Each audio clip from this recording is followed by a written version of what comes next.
Ben had just started his first job at a new company and was filled with excitement. After a long week, he decided to spend the weekend at his girlfriend's place to unwind. He was looking forward to a relaxing time with her and forgot about work and the stresses of the week. That evening, Ben went out to the balcony for a smoke. He stood there for a while, enjoying the cool breeze, when he noticed a lady in a red cardigan and a white dress using the phone in the phone booth. At first, he didn't think much of it and continued smoking. However, something about her presence lingered in his mind. The next morning, while enjoying his coffee at the balcony, Ben saw the same lady still using the phone in the booth. He couldn't help but feel a sense of unease. Despite the strange feeling, he ignored her and spent time with his girlfriend. Later that night, when Ben was helping his girlfriend hang the laundry at the balcony, he saw the lady still in the booth using the phone. This time, he couldn't ignore her presence anymore, and his curiosity got the best of him. He wondered what she could be doing there for such a long time. Suddenly, the lady turned to him and smiled sinisterly. Ben's heart raced as he felt his blood turn cold. He felt a mix of curiosity and anger. Was she just trolling him? He decided to go down and confront her. As he reached the phone booth, to his surprise, the lady was not there. Ben looked around, feeling a sense of dread building up inside him. Suddenly, he felt a strange presence behind him and turned to look at the balcony.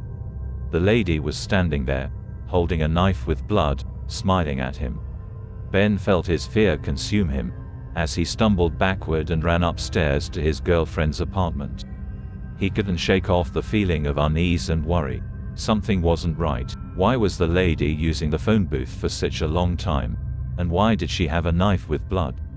Ben's heart was pounding as he sprinted up the stairs to his girlfriend's apartment.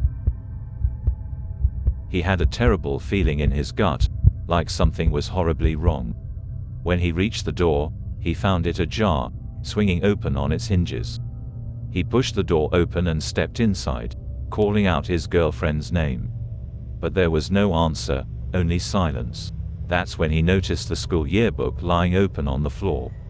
It was turned to a page of their high school class, and there was a smudge of blood on one of the photos.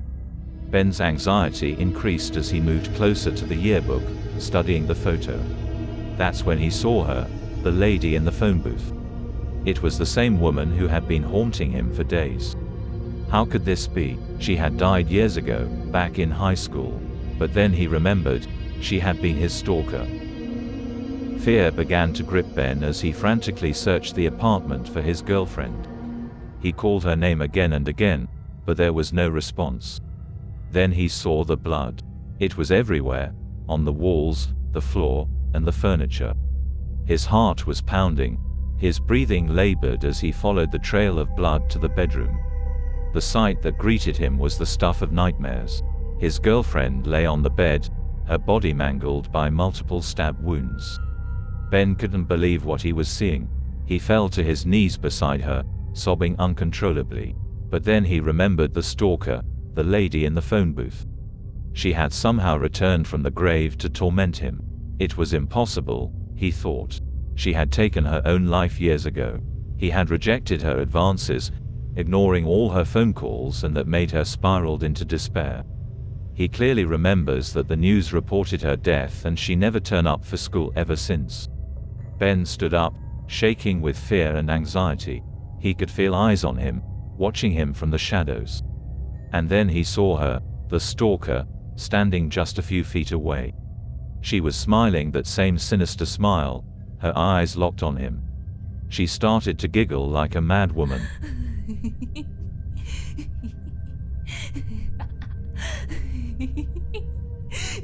With a surge of adrenaline, Ben darted forward and snatched the closest object within his reach, a lamp. He brandished it frantically at the stalker, hoping to inflict some damage and scare her off. However, to his dismay, she disappeared without a trace. Ben could feel his heart pounding in his chest as he quickly turned around, anticipating her next move. Much to his horror, the stalker had crept up right behind him, only inches away. The fear and anxiety he felt at that moment were almost unbearable. And then she pounced on Ben, hurling him to the ground. The force of the impact knocked the wind out of him, leaving him gasping for air. The stalker's hands, icy and clammy, closed around his throat like a vice, choking off his breath. As she tightened her grip, Ben's mind raced with fear and panic. He clawed desperately at her arms, trying to break free, but her grip only grew stronger. To his horror, he heard her giggling maniacally as she continued to strangle him, relishing in his agony. Despite his best efforts, Ben's struggles grew weaker as he felt the life slowly draining out of him. As Ben's vision began to fade and his breaths came in short gasps, he couldn't help but think back on his past. Had he been too harsh with the stalker? Did he do something wrong that led to this moment? Or was the stalker's spirit simply crazy, beyond reason or redemption? Regardless of the answer, the lady in the phone booth had finally caught up with him, and now he was paying the price. Panic and regret consumed him as he struggled to hold on to life, knowing that it was slipping away. All he could do was wonder if there was anything he could have done differently, anything that would have spared him this gruesome fate.